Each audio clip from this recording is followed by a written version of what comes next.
level. This is why.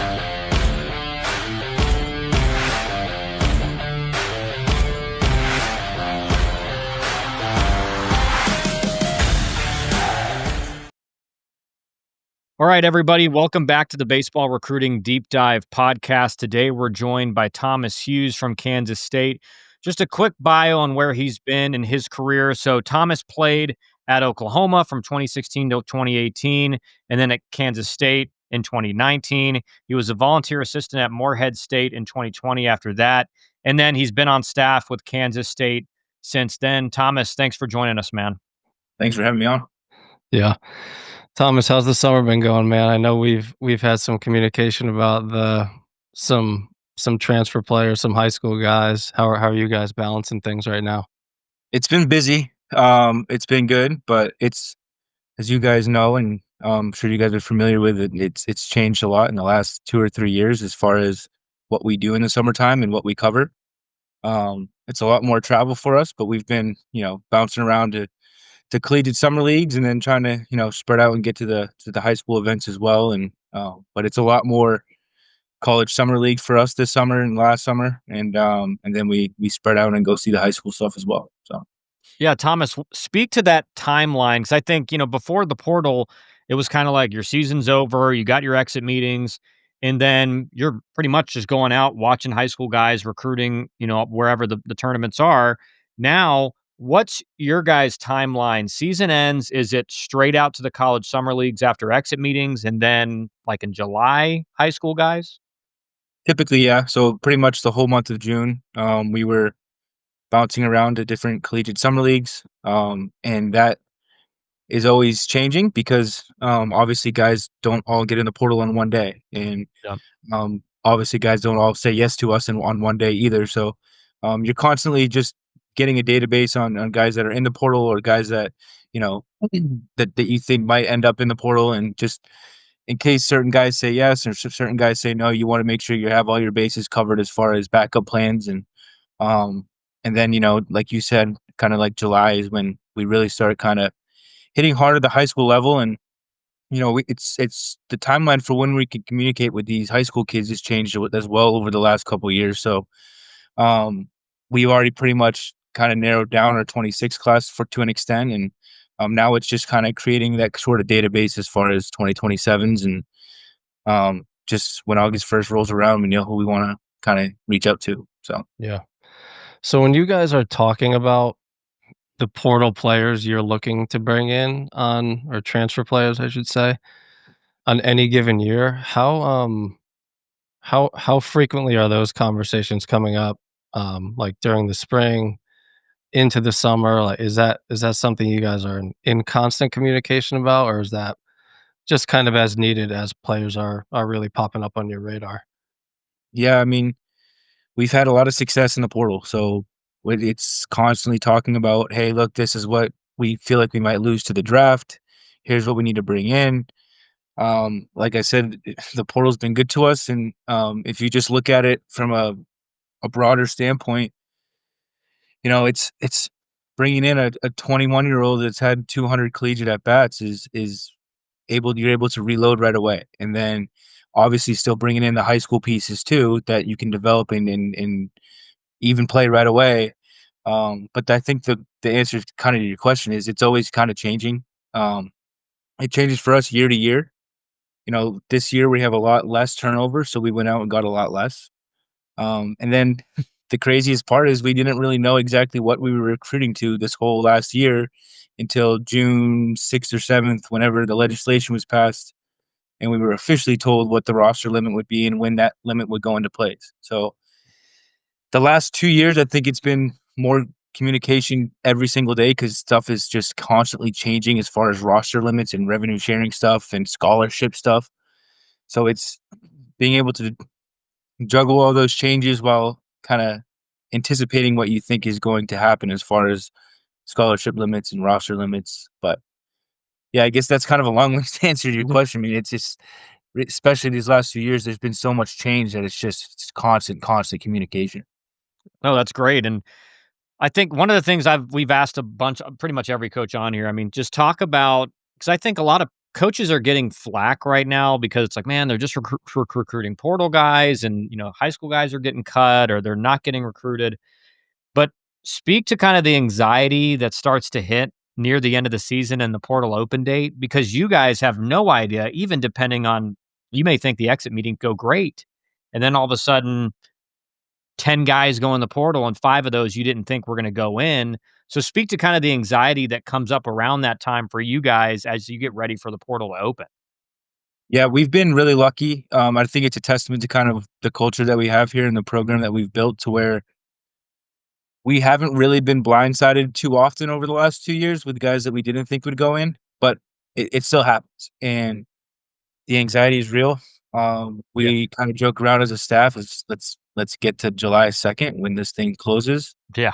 Um, but not just that, it's you don't know who's gonna go in, and you don't know if you maybe go after and sign a kid on June 5th, but maybe it gets better on June 20th. There's a better option out there. And yeah, it it's challenging. Um, at the end of the day, we get hired and fired based off of winning baseball games. Yep. And sometimes the best way to win baseball games is to go get a portal piece. Sometimes it's to go really hone in on 3 or 4 high school kids that we think have a super high ceiling and could play right away or develop and get better in our program. And maybe that's the option. It's just there's so many more options now than there ever have been. Whether it's portal, obviously junior colleges is really good now because of this whole portal stuff. It's always been good, but now it's at like a whole different level where it's Yeah. elite. And then a lot of high school kids are getting, like you said, not recruited as much. So you're getting a lot higher end high school talent that are older that just maybe have been overlooked or for whatever reason. So at the end of the day, like college baseball has probably increased and gotten better because of the portal and everything. But it's from a talent standpoint, but Yeah. it's made it challenging, and there's just so much more unknown, kind of like you said. Yeah. So Yeah, so when you got on the summer circuit watching high school kids again, do you feel like your evaluation is a little skewed of those guys now? Meaning, if you don't think he's gonna come and help in the first year in some way and definitely in his sophomore year, is that a kid that's like, "Hey, we're not gonna jump at this kid right now?" Like, how I guess, how are you viewing those high school kids right now when you are recruiting them? so it's allowed us to be a lot more picky, and like Mhm. how we kind of tell these high school kids that come around for camps and team camps and stuff in the summer, we tell them like we're not going to get involved in the recruiting process with the high school kids unless we know that they can come and be Big 12 ready right away. Yeah. And you can't really take a flyer on a freshman that you maybe did in the past because you think it might be good year 2, year 3. We just can't do that anymore. And again, I think that's how you've seen a lot of these really good players end up at mid majors and end up at junior college because they're able to develop at those places, and everyone knew they had a high ceiling. It's just these Power Fives can't really go after those guys as much anymore. Um, so I guess that's kind of how it's changed. Just allowed us to be a lot more picky. So when you're talking about, pretty much every coach has said the exact same thing, Thomas. I mean, we have to be more picky now because they're competing. It's a high school guy versus a guy like you said who's 21. He's got maybe 400 at bats under his belt and put up solid numbers. Like, you got to be more picky when you are watching the high school guys. Like, what are the things you're looking for that make, at least in your mind, and make it look like they could be a guy that deliver on day one? They're more physical, the tools are louder. Like, what are those specific things you're looking for? Yeah, definitely tools, offensively and from a pitching standpoint. I think it's a lot more challenging to evaluate an offensive player just because you have to see more of him. 100%. I mean, pitching, you see stuff the Yeah. first 5 pitches that come out of Tough plays, right? yes, right. But at the same time, man, like we've had plenty of guys roll through our program that have had stuff that if you can't throw strikes and you can't command a secondary pitch with it, it seems like everyone throws 95 nowadays. So the strikes is a huge part. If you don't throw strikes, we really don't really get in the recruiting process with you, high school, freshman, junior college. And then, like you said, kind of the stuff piece helps. Being able to spin a breaking ball for a strike at any count Yep. helps a lot. Um, Offensively, from a position player standpoint, to be completely honest with you, what sticks out to our staff and sticks out to me specifically and how we've built this culture is we like to see guys that are out there flying around going crazy. And it might be 4 o'clock at Lake Point and it's like 110 degrees and Yeah. maybe you're on like your third hour of a lightning delay or something, and you see this kid playing with a ton of energy and constantly talking and sprinting on and off the field, like, then you just hope that kid can play a little bit, right? Yeah. Yeah. But that kid then gets on your radar and you're like, okay, man, I hope this kid can hit a breaking ball. I hope this kid can, play defense. But that's the stuff that started to stick out to us a lot more, and it always kind of has. And for right or for wrong, like we recruit people as much as we do a baseball player, and I think that's a testament to the culture we've been able to build here and why we've taken this thing like this. Yep. It's there's a lot of great things about our place, and we're in the Big 12. We have awesome facilities, everything, but the culture. If you ask anyone in our program, it's the best part about our place. It's the best part about our program, and we have to recruit that way too. So Yeah. So obviously you just spoke a lot more to the baseball side of things, like watching kids fly around, throwing strikes with multiple pitches. I didn't hear much metric talk in there and TrackMan and all the data that's out there now. Is that something you're more using to validate what you're seeing on the field, or is that not even really involved in your evaluation? it is, but I think it's kind of like you said. You kind of trust your evaluation. Hey, this kid has a really quick arm. Like, let's see how the fastball plays the top or bottom of the zone. Mhm. Let's see how the breaking ball spins. But a lot of times, if you see the shape of it and it looks really good, like the spin kind of is then doesn't really matter as much. Yeah. Yep. Some people think so, but you can see it with your eyes, and then you use kind of the metrics to validate. And I know our pitching coach, especially on the pitching side, um, he is pretty specific about stuff that he likes, or a way a guy's arm works, or if he thinks it's going to be a repeatable delivery. And um, our pitching coach is just to give you a background on him, just real quick. He was a wrestler slash catcher at a junior college that all of a sudden decided to drop down and throw from here, and he was throwing 95. Ended up getting to AAA, and then finishes up and says, I'm going to go get an engineering degree. So he's got that wrestler toughness mindset, but also is like super like in on the numbers and knows how they work, and it's a really good balance. And I think if you ask any one of our guys, they'll go down crazy, fighting for that guy. So, but Yeah. yes, it's a little bit of both. Yeah, I wanted to ask one more question on that, just because we kind of hear, I guess, mixed responses on this. But Mhm. when you guys are evaluating players as a whole, is he the decision maker for arms? Are you guys all evaluating and kind of giving an opinion? Or how does your specific process work with that? Yeah. At the end of the day, like if Rudy doesn't like the way a kid throws, just doesn't think that he can work with his mechanics or how his arm works or how his body works, Mhm. then it's probably not a guy we're going to go on. Just because Rudy is going to be the guy working with him every day. And if he feels like he doesn't like the way he throws or his arm works, then it's kind of, it's not going to work. Um, and then offensively, like I said before, like Rudy caught, and Rudy has been around the game for a long time. And, he coached the catchers at Oklahoma for a year. So he understands the offensive side of the ball too. So he'll evaluate hitters, and we'll go on his evaluation on hitters too. And, Austin, our hitting coach, the same way. Yep. They know what it looks like. So our staff's been together for a while now, and the trust factor between all of us is extremely high. And if we really like a kid, it's like, all right, let's go. If so, but That's awesome. So, one of the things you brought up just a second ago about the culture of the program and the identity of the team, talk about what that culture is, how you guys hold that culture intact, and like what those standards are that you do this, you're out. Like what does that look like for you guys?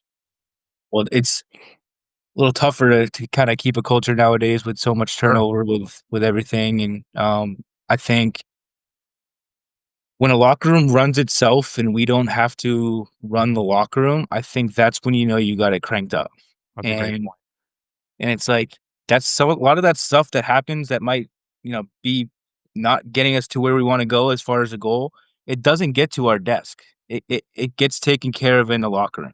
And that doesn't happen if everyone's not on the same page, if everyone isn't trying to get to the highest level and everyone's not consumed by winning. And that's what we have. And whether it's I mean, we've had 3 or 4 guys come in and out of the portal and be elected team captains. And it's a very unselfish kind of culture too, to where, man, this guy's been here for 4 years, but this kid's an awesome leader that just came out of the portal and his head's in the right space and he got the same goals that we have. I think he should be captain. So when stuff like that's happening, I mean, I think it's a testament to what you have and in the unselfishness of the guys that have been here for a while. And um, but it's we have a core group of 3 or 4 guys that have been here for 4 or 5 years that will never leave this place, and they make sure that culture stays intact no matter who walks in and out of those doors. So Yeah, I mean, I guess aside from that, obviously the culture, the coaching staff, like everything you guys have going on there, the recent success. What are some of the other, in your opinion, like big draws to the university that kid comes on campus and they get pretty excited about? we always say like we got to get kids out here. Once kids come out here, they're like, "Wow, I didn't realize this place was here." I mean, at least me specifically, I was a Northeast guy, East Coast guy. I obviously was at Oklahoma for a couple years, but when you play against Kansas State, you go from the hotel to the field back to the hotel. Like you don't get to see the town, you don't get to see the people in the town or anything like that. So when I made the decision to come here my last year, obviously it helped playing for my dad, which I wanted to do for my last year, but I didn't know what I was getting into in Manhattan, Kansas, right? Like you think Kansas, if you've never been here, you think Wizard of Oz, you think, all that sort of stuff, right? Like that's just how it is. Yeah. And um once people come out here, they're like, wow, like this doesn't feel like Kansas, to be completely honest with you. Um, Not just from a facility standpoint, but from just the town itself. It's just such a cool community where I've been lucky enough to grow up in a lot of college dugouts, with Yep. my dad bouncing around from place to place. And I mean, he'll sit here and tell you too, like this is probably the best place we've ever been as far as just a college community, a family type environment. Like you go to the grocery store and you have some little kid that maybe just watch you hit 2 home runs the day before, he'll come up, wants to have your autograph. Um, it's really cool, and it shows with the turnouts we get at our games. We can't we don't have season tickets available for the next 2 years. Um, Oh, I've that's had nice. That's nice. 3 or 4 people come up to me and ask, "Hey, how can we get a season tickets? There's a wait list," and I'm like, I'm the wrong guy to talk to about that. But I mean, it shows we lost 3 games at home last year. So it's a real home field advantage, and it's just an awesome, awesome college community. And um, not to mention, we dumped $15 million into this place. In 2021 was the first year we were in it, and the facilities are to par with everybody in the country. And again, it's all you got to do is type it in Google to see it. I'm not just saying it. And but once that's funny you say that because we always say if we just get people out here and they see it and they feel the place, it's special. So Yeah, so talk about, I mean, obviously you guys had a heck of a run this year and you have players from all over the country. I mean, Texas, Georgia, Nebraska, Wisconsin, New Jersey, Missouri, California. So how do you guys get all these people? I mean, I guess you kind of spoke to it a little bit, but these players from all different parts of the US, regions, different cultures in the US, like how do you get those guys all to come to K-State? yeah, you didn't even mention that we got Japan too. Yeah, Yeah, I missed that one. crazy. Yeah. You have Canada too, right? We got like seems like we Japan have and like 2 to Canada. 3 Yep. Canadians a year. Yeah. But no, it's like I said, you just get people out here, and not just that, but seeing the plays, getting to know our staff, getting to know the people on our staff. As far as just a people standpoint, our staff is as good as it's gonna get. As far as just we're open communication, doors always open, super invested in everybody that we have. They're not just baseball players; they're people too. Um, and getting to talk with our coaching staff, just from a getting to know them as people, but then getting to know the plans that they have for each individual player. It doesn't matter where you're from. Those guys, everyone has the same goal. They want to go play professional baseball, and then while we're in college, try to go to Omaha and win a national championship. Yep. And I think getting to talk to our staff and see the facilities and the resources that we have here, I think to an extent, the region of the country just doesn't really matter as much when you prioritize people and development and playing college baseball at the highest level in the Big 12. Yep. So I think, that stuff, when you really, especially kids that come out of the portal that, like, they're not really into maybe some of the superficial stuff they might have been when they were in high school, and um, they realize that they have to get better and they have to play at the highest level, and they can get all of that here. Yeah. Yeah, so let's flip a little bit to um the fall for you guys. So number one, how does the typical kind of day in the life look for I guess we'll just go with the freshmen, like with their schedule, and where do you see, I guess, where do you feel like those guys are the most behind when they come in, and where do they struggle, and yeah, just speak on that a little bit. So I'll start like day of the life. Depending on your class schedule, we have typically 3 lift groups. We have our own weight room at our facility, so we don't have to worry about other teams being in there and lifting at 5 in the morning. Typically, based off of your class schedule, you lift either at 8, 11, or noon. And those guys, it's not position based. Each position, like pitchers and hitters, will have their own program, but it's really just dictated by your class schedule as to what time you go there. Breakfast, every weekday we have breakfasts in our student athlete cafeteria. Again, that's just student athletes, so they usually will wake up, crush breakfast there, come over, get a lift in, get all your classes taken care of. Then we have, tutors and academic advising meetings that some guys will bounce in and out of too. All of that's taken care of by our athletic department. And then typically you'll supplement your lift pre-practice with our fueling station, where we have protein shakes, pretty much every single snack that you can think of. Peanut butter and jellies, bagels, ham and cheese, turkey cheese, stocked by our nutritionist and strength coach. And then we get into practice. Early work's typically 1:45, and then we get cranked up around 2:30. And depending on the day and how many innings we go, we usually get out of there. We don't like to stay for a long time. If we can get out of there, just we're gonna get more out of guys for 1.5, 2 hours than we are for 3 to 4. Uh, and then they bounce over to our cafeteria again, where they can get dinner. And again, all student athletes are there, so it's fueled that way. And there's really good resources as far as nutrition and as far as that goes. But where they're behind the most, kind of the second part, I guess, is 100% baseball acumen and knowing the game and knowing, you know, bunt defenses, cuts and relays, picks and rundowns, all of that stuff. And a lot of it's not their fault. Yeah. As far as high school kids go, is because they're growing up in a showcase generation where it's how far I can hit it, how hard I can throw it, how fast I can run, 2-hour time limits. We can tie. They're just not taught the game the same way, and a lot of it's not their fault. And we have had some of the most talented freshmen in the world come through here, and they're probably more tooled up than half the kids in our team, and they can't get in the starting lineup because we're scared to death when they get to first base. Like, Brilliant. that's Yeah. just the truth Yeah. behind it. Yeah. But yeah, it's and again, we always tell these kids, these freshmen, is you wouldn't be here if you weren't talented enough, right? So now we got to just focus on learning the game. And um, we have an awesome meeting room that we utilize probably a lot more than we thought we were going to utilize when we first built the place. Just because it's constant teaching and learning the game.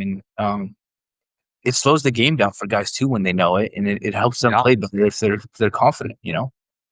Thomas, that's a great point, man, because that's something we talk a lot on our social medias about, is that players are as physically talented as ever. But when you talk about baseball IQ and, like you said, baseball acumen, I mean, they're in our perspective, and it seems like yours, like way behind. And I think you made a great point about, the showcase generation, and guys just aren't being taught these things. And like you have that meeting room and you're using it way more than you guys thought because you got to teach it.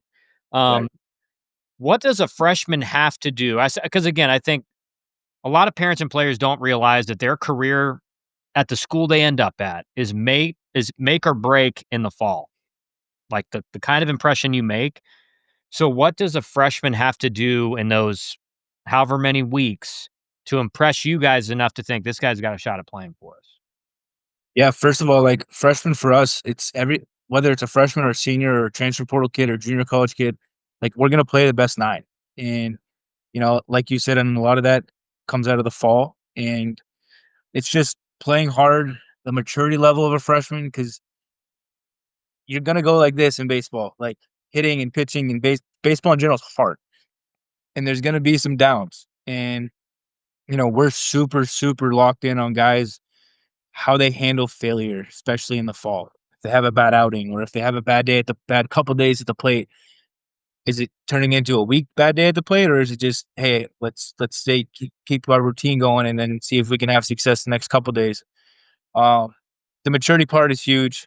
The Like I said, knowing the game is gigantic.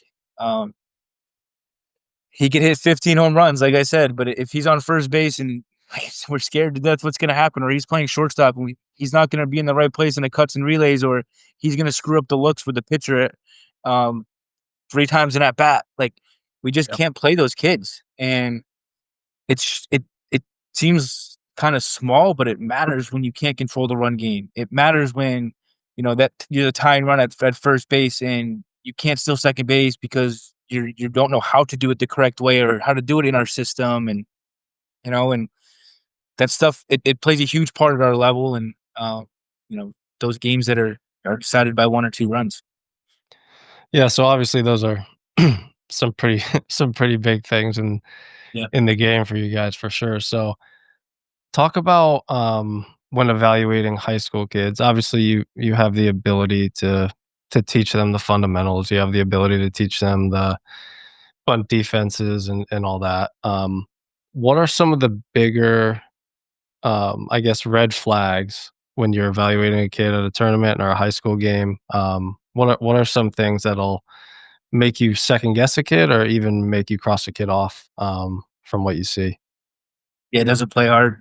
Like that's I know I kind of hit on it earlier. Like Yeah. doesn't play hard. The talent is great, but if you don't play hard and you're not going to be a fit in our culture, it's just kind of wasting everybody's time.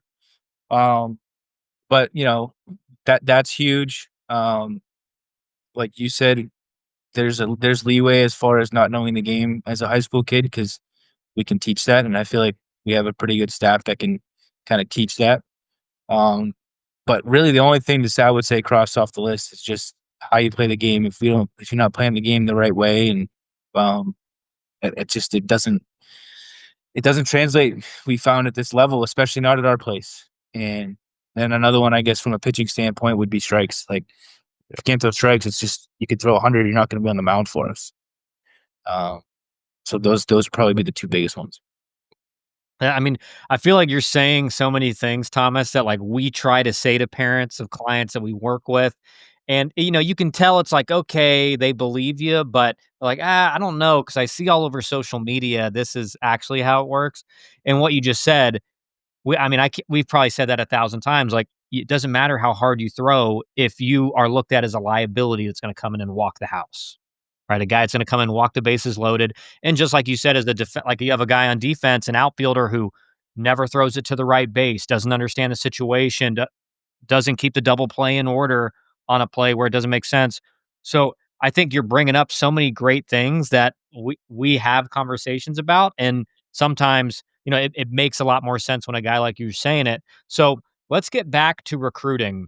And one of the things we also ask all the coaches on here is everybody has kind of those non-negotiables, those red flags that you see out on the trail that you're like, man, I like this kid. He's a good player. He may be a guy for us, but I've seen him do this, and that. Like, I'm out. What are those red flags for you and for the rest of the guys on your staff when you guys are out recruiting?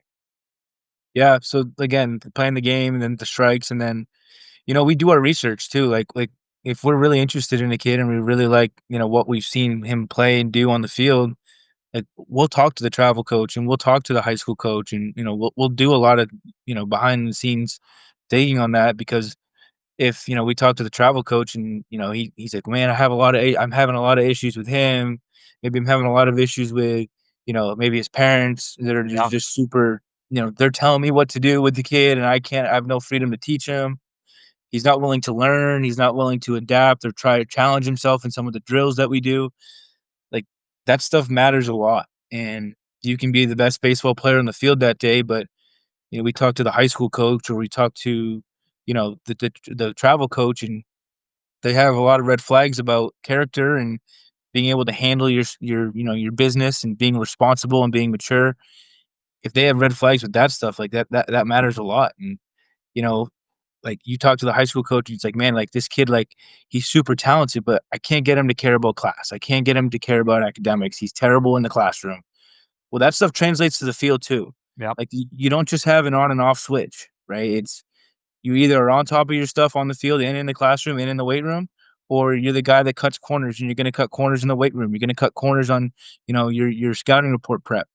So it's that stuff, even though it doesn't seem like it has anything to do with baseball, right? It does, because guys that are wired to win and guys are wired to do stuff at the highest level do it in all aspects of their life. Yeah. Yeah. So let's talk just on your journey to be a coach here. Obviously baseball's in the blood with dad being your boss, and you got a brother playing at Richmond, and a brother coaching at New Orleans and Tennessee Tech. Is that right? Yeah, so those guys have actually just kind of switched a little bit. My Okay. brother's still at Richmond, my youngest. He's our youngest. I'm the oldest of five. Yeah. So, my one that's younger than me, so I'll kind of go down like the order, but the one that's we're all 2 years apart too. So, yeah, but the one that's 2 years apart or 2 years younger than me, he actually just got in the scouting industries with the Twins now. Okay. Um, so he's an area scout down there. He's actually been in the draft room in his last couple days with the Twins, so it's been a pretty cool experience for him. Dominic, our middle one, was at Tennessee Tech next year. He's going to kind of do something a little different this next year as far as getting into, I think, like the travel ball kind of area. And then my sister, who's number 4, is probably the most talented of all of us. She hates sports, which probably got burnt out by it. Yeah. And Yeah. but she, 4 That brothers and a household. dad who are all talking baseball nonstop. That sounds like my mom, to be honest. Yeah. yes, but she's a singer, so she bounces around doing gigs at different places around here. So pretty cool. Cool. Yeah. So how early within your playing career, obviously you've been in dugouts your whole life. How early did you realize coaching is going to be my next step when my playing career does end up coming to an end? Yeah, I mean, me being super delusional kind of was like all growing up, like, hey, I might have a chance to make a crack at this thing and at the big time. Yep. I think pretty early on into college, I realized that wasn't going to be the case, and kind of made peace with that, and I was completely good with it. Um, I didn't know necessarily coaching until probably after college, honestly. I knew I wanted to do something in baseball. I couldn't really see myself, being interested in anything that didn't have some sort of baseball involved with it, whether it was a scout, whether it was something like you guys are doing. Yep. But I think, being around it, I kind of knew how it worked. I felt like I had a chance to, with the connections that I'm lucky enough to have, to kind of get into this thing and get it cranked up pretty early and often. And, I went to Morehead State, where it was, again, lucky enough, my dad's been at Power 5 schools. I've grown up in Power 5 schools pretty much my whole life. And going to Morehead State for the first year was awesome for me. Like, I got to do everything there. I got to cut the grass, order the equipment, and do the laundry. And I loved it. And you got to see pretty much, how everything works in a program to make it operate from the guts to the highest level of it. And you get to a place like this, it's just, you're even more appreciative of it. But going through that and really going to see all aspects of the coaching realm and what it took to run a program, really kind of, after that year at Morehead State, kind of solidified, like, hey, this is what I want to do. Yeah. So, Thomas, you talked about earlier the 27s. Like right now, you guys are kind of doing your due diligence on some of the 27s. You may want to make a move on here coming up soon with August 1st coming up a couple weeks away. Are you guys going to be really aggressive post August 1st, or are there going to be, you may make offers to a few guys? Like, what is, because everyone we talk to, it seems like guys are either really aggressive and they're going after everybody on August 1st, or they kind of start out with a few guys and see kind of go from there. So it's pretty interesting too how it works where the probably one of the best, if not the best high school event of the year is the Futures games down in Lake Point. It's Yep. right before August 1st, right? Yeah. Like we're going out there next week and you see all of the uncommitted talent that there is in the country. Like it's such a good event. But all those guys are like fresh in your brain come August 1st because we just saw those guys. So we go on pretty aggressive and just even if it's just talking to guys on Yeah. August 1st and just, putting K-State in the back of their head. Um, and then, go from there as far as what we want to do as far as offers goes. Some kids like the process to speed up and get it over with. Some kids like to wait and draw out the process. Yep. So I think we kind of feel them out as far as that goes. And then, if we feel like we want to offer, we kind of get with them on their timeline and what it looks like and then kind of go from there. But we will talk to a lot of kids on August 1st. Okay. Yeah. I feel like there's so much pressure around that date now with the rules coming in and kids feeling like if they don't have something on the table in that month of August obviously as a rising junior, I have certainly noticed panic already starting to set in with that. Um, Timeline wise in the future, do you imagine with all the transfers, with the smaller rosters, do you envision that 2027 class or that junior class playing out all the way through Fort Myers next year? Is that what you're thinking, or is it just when you fill the spots, you fill the spots?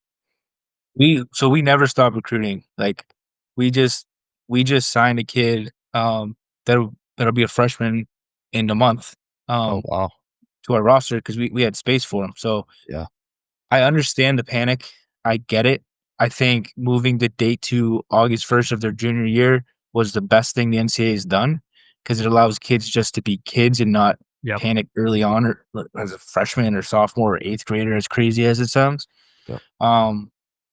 But we and I think you talk to pretty much all other coaches in the country, we never stop recruiting. Like if you're good enough, like we'll make it happen. And we are very, very, very, very limited as far as what we do from a class size standpoint. Like we keep it very small. So we do need to go get somebody late, like a 2025 that's coming in a month, like we have space for that.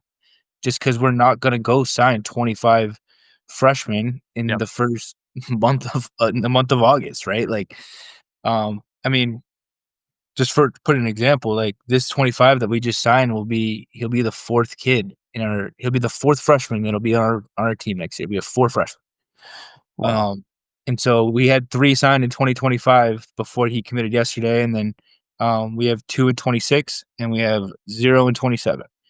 And that's not saying we're not going to go get more than that. It's just we leave spots available in case stuff opens up late. Because you look around, especially with the roster limits down to 34, you look on Perfect Game and there's 25 kids committed in some of these schools' classes. Like, and then you look at the portal and they're bringing 15 in the portal, and you start doing the math. Like, Doesn't add up. it doesn't work, not right? add up. So those kids are going to have to end up somewhere, and we like to make sure we have availability as far as that goes if it's the right fit. I think that's a great strategy, just to be honest, because like you said, there are some of the bigger programs that you look at the high school commits coming in and the amount of portal guys they're signing, and you're like, they're not going to be able to keep all these guys. Like, how many lockers do they have in the clubhouse? But Thomas, no, thanks for doing this, man. Like, lastly, before we go, Mhm. for those 26s who are still, uncommitted, maybe don't even have an offer yet, like, what advice do you give to those guys with all these changes, the freedom players have now to transfer? Like, what's your advice for those guys as they go through the rest of the process? Yeah, just play baseball. Just like have fun playing baseball and play hard. Like if you're good enough, you will end up at a place that you're supposed to be. And when it comes to making a decision on what you want to do at a 4-year or 2-year school at your next spot, like make the decision based off of people. First and foremost, make the decision off of people, right? We have an awesome locker room that has like cool purple lights and all this other stuff. And if you're miserable walking into that locker room every single day, none of that stuff matters, right? So That's right. we spend a lot of time with our guys, and if we don't see, if our guys don't like being around us, like it's not going to work for everybody, and then you're not going to be able to maximize who you are as a baseball player, right? So first and foremost, make your decision off of people. And second of all, like you got to make your decision off of a place where you can play, right? If your goal is to play Division I college baseball, right? It doesn't have to end after you graduate high school, which before it might have to end there, right? If you don't go to a junior college, right? If you go to a D2 or a D3, you can still end up at a Division I Power 5 program, Yep. right, in 2 to 3 years. But if you go somewhere where you can't put stats next to your name, then you're gonna have a really hard time achieving one of your goals if it is to play Division I baseball or Power 5 baseball. But our super regional team that you mentioned, we had 5 guys from D2s and D3s that played. One was our Friday guy, one was the guy who closed out the regional, the other to win the regional, and then our starting third baseman and starting DH in all of those games were all D2, D3 guys, right? And if those guys go to a school where they don't get to play right away and don't develop as a baseball player or put stats next to their name, they're probably not playing in the super regional in Charlottesville, right? Yep. Like, so you don't just say that to say that. Like, those guys have big roles in our program too, and they're really freaking good baseball players because they went and they played and they got better, right? Yep. So that's the 2 biggest things that make your decision, and then obviously you got to make sure it's the right fit for you and your family, financially, academically, and then area of the country. If sometimes that matters to kids too. Yeah. Awesome, dude. No, thanks for doing this, guys. Thanks for watching. We'll be